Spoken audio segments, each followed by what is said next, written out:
Setelah mendapatkan banyak masukan dari para menteri, para ahli kesehatan, dan juga para kepala daerah, saya memutuskan untuk memberlakukan PPKM darurat sejak tanggal 3 Juli hingga 20 Juli 2021, khusus di Jawa dan Bali. Hai teman sukses, apa kabar kamu? Tetap jaga kesehatan kalian ya, dan tetap bersemangat mewujudkan impian. Teman sukses, kita harus kembali bersiap untuk menyusun strategi bisnis agar bisa menyesuaikan dengan keputusan pemerintah yang menerapkan PPKM.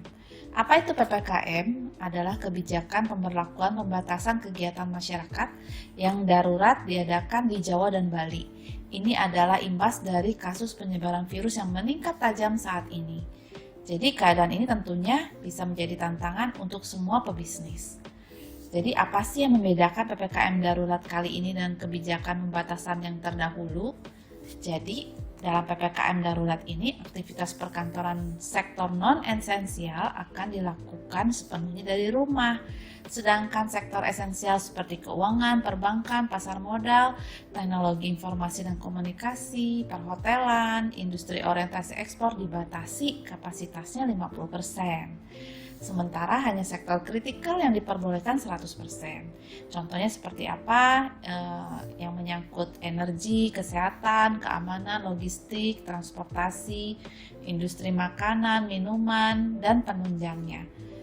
Selain itu juga ada objek vital nasional, penanganan bencana, proyek strategis nasional, konstruksi, ya, dan utilitas dasar seperti listrik dan air, serta industri pemenuhan kebutuhan pokok sehari-hari ini diperbolehkan untuk buka 100%.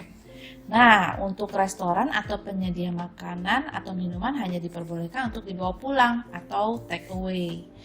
Bagaimana dengan bisnis retail di masa PPKM seperti supermarket, pasar tradisional, toko kelontong, dan pasar swalayan yang menjual kebutuhan sehari-hari dibatasi jam operasionalnya dan kapasitas pengunjung dibatasi 50%. Namun semua pusat perbelanjaan ditutup ya teman-teman selama 2 pekan ke depan.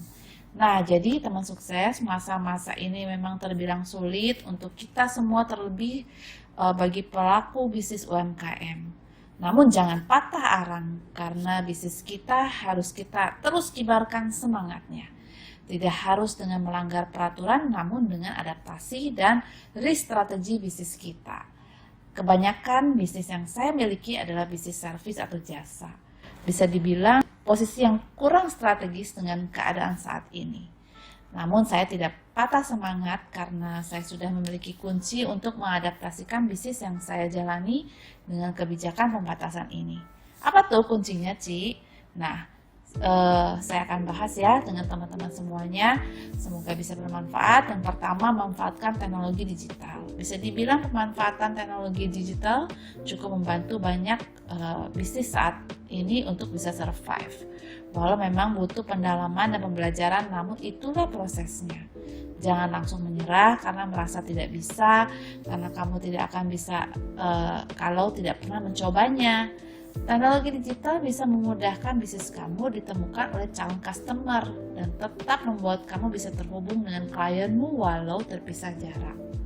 Yang kedua, lakukan kembali pemetaan platform digital berdasarkan fungsi dan target market.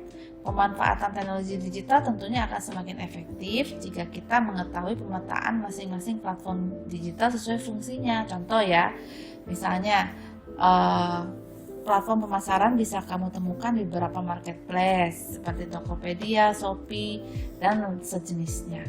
Platform promosi bisa kamu temukan di sosial media atau YouTube. Nah, saat-saat inilah mungkin kalian bisa melakukan promosi ya. Terus kemudian platform komunikasi kamu juga bisa gunakan seperti Zoom atau video conference lainnya. Ini bisa digunakan misalnya kita meeting bersama tim, ya calon klien, dan lain sebagainya. Oh ya, ada juga platform chat seperti WhatsApp dan Telegram yang kalian bisa pakai juga. Nah, bagaimana dengan platform pengiriman? Di sini kamu juga bisa menemukan Gojek atau Grab, ya, baik fitur pengiriman atau untuk pemasaran makanan. Lalu untuk pengiriman jarak jauh, tentunya kamu juga bisa memanfaatkan jasa pengiriman lainnya ya yang sudah banyak go digital saat ini. Yang ketiga, efektif dan efisien. Keadaan saat ini tentunya membuat kamu akan berpikir untuk menekan biaya ya atau pengeluaran. Tidak salah memang, namun jangan sampai yang kamu tekan pengeluarannya adalah yang paling esensial dalam bisnis kamu. Lakukanlah misalnya perumusan kembali dan kenali lebih detail lagi flow input, output dalam bisnis kamu agar bisa mengambil langkah yang efisien dan efektif. Ya, tanpa harus mengganggu kestabilan bisnis kamu ke depannya. Ya, jadi teman sukses, saya ulangi ya sekali lagi, jangan patah semangat. Kita terus maju ya, karena kita semua ini sedang mengalami situasi yang sama.